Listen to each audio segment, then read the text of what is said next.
Land conversion విషయంలో 2 ఫీజులు చెల్లించాల్సి వస్తుందని కాంగ్రెస్ శాసనసభ్యులు కావి కృష్ణారెడ్డి అన్నారు. ఆయన అసెంబ్లీలో క్వశ్చన్ అవర్ లో మాట్లాడారు. ఈ సందర్భంగా ఆయన మాట్లాడుతూ ల్యాండ్ కన్వర్షన్ అప్పుడు రైతు నుంచి 7%, మళ్లీ రిజిస్ట్రేషన్ అప్పుడు నాలా చార్జ్ 5% రియల్ ఎస్టేట్ కు ఇబ్బందిగా మారిందని ఆయన పేర్కొన్నారు. తాగే ప్రతి బొట్టు, తినే ప్రతి తిండి భూమి నుంచి వచ్చింది అధ్యక్ష. ఆ భూమికి సంబంధించినటువంటి క్వశ్చన్ ఇది రెవెన్యూ సంబంధించినటువంటిది. 2006లో ల్యాండ్ కన్వర్షన్ యాక్ట్ని పెట్టారు అధ్యక్ష.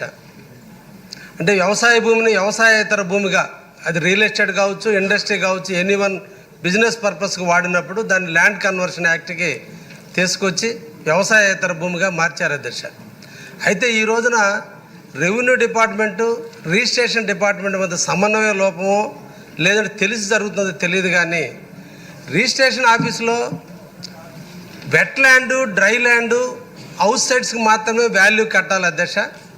అగ్రికల్చర్ ల్యాండ్స్ని, కొన్ని ల్యాండ్స్ని ఫిట్ ఫర్ హౌస్ సైట్స్ కింద వాల్యూ కట్టి కమర్షియల్గానే వాళ్ళు నిర్ణయించి కమర్షియల్ రేటు కట్టించుకుంటున్నందువల్ల ఎవరైనా వ్యవసాయ భూమిని కొన్నప్పుడు అది ఫిట్ ఫర్ హౌస్ సైట్స్ కింద ఉంటే 7.5% లెక్కన ట్యాక్స్ కట్టినప్పుడు వాల్యూ ఎక్కువైపోతుంది అధ్యక్ష.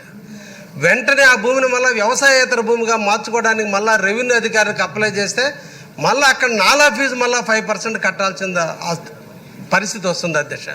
2 సందర్భాల్లో 2 రకాలుగా నష్టపోతున్నారు అధ్యక్ష రైతు. ఒకటి వ్యవసాయపరంగా 7.5% కట్టాల్సి ఉంది, అది ఒరిజినల్గా వ్యవసాయ భూమి. కానీ రెవెన్యూ వాళ్ళు రిజిస్ట్రేషన్ అప్పుడే రిజిస్ట్రేషన్ ఆఫీసులో దాన్ని ఫిట్ ఫర్ హౌస్ సైట్స్గా చూపించిన కారణాన అక్కడ వాల్యూ ఎక్కువైపోయినందువల్ల అక్కడ గవర్నమెంట్కి ఆదాయం వస్తుంది. దాన్ని మళ్ళీ ల్యాండ్ కన్వర్షన్కి పోయినప్పుడు అక్కడ 5% నాలా కట్టించుకున్నందువల్ల అక్కడ ఉంది. దీనివల్ల రియల్ ఎస్టేట్ రంగంలో దాదాపు 125 రంగాలు అభివృద్ధి చెందేటువంటి రంగంలో ఈరోజు రియల్ ఎస్టేట్ వ్యాపారస్తులకి ఇది గుదిబండగా మారింది అధ్యక్ష. దీని మీద చాలా సమస్యలు మా దృష్టికి వస్తున్నాయి. తప్పకుండా ఎక్కడో ఒక ఫీజు కట్టించుకోవాలి తప్ప 2 ఫీజులు కట్టించుకోవడం అయితే కరెక్ట్ కాదు. దీన్ని సవరిస్తే బాగుంటుందని మీ ద్వారా రెవెన్యూ మంత్రి గారికి తెలియజేస్తున్న అధ్యక్ష. ధన్యవాదాలు. Thank you speaker sir. గౌరవ సభ్యులు కావ్య కృష్ణారెడ్డి గారు చెప్పింది, గౌరవ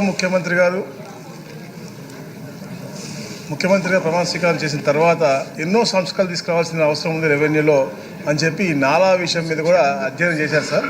తప్పకుండా ఏదైతే ల్యాండ్ ఓనర్స్ ఉన్నారో ఏదో ఒక ఫీజు కట్టాలి, తప్పకుండా 2-3 ఫీజు కట్టకూడదని ఒక లక్ష్యంతో, అదే దాంతో పాటు అధ్యక్ష మన ప్రాపర్టీలో ఏదన్నా కట్టుకునే విధంగా హక్కు మనకే ఉండే విధంగా కట్ చేసి ఒక డెవలప్మెంట్ ఛార్జెస్ తప్ప ఇవన్నీ కూడా తీసేయాలని చెప్పి ఒక అధ్యయనం చేస్తా ఉన్నాం అధ్యక్ష. త్వరలో ఒక శుభవార్త కూడా కావ్య కృష్ణారెడ్డి గారు తప్పకుండా తెలియజేస్తాం అధ్యక్ష. థ్యాంక్ యూ అధ్యక్ష. ధన్యవాదాలు.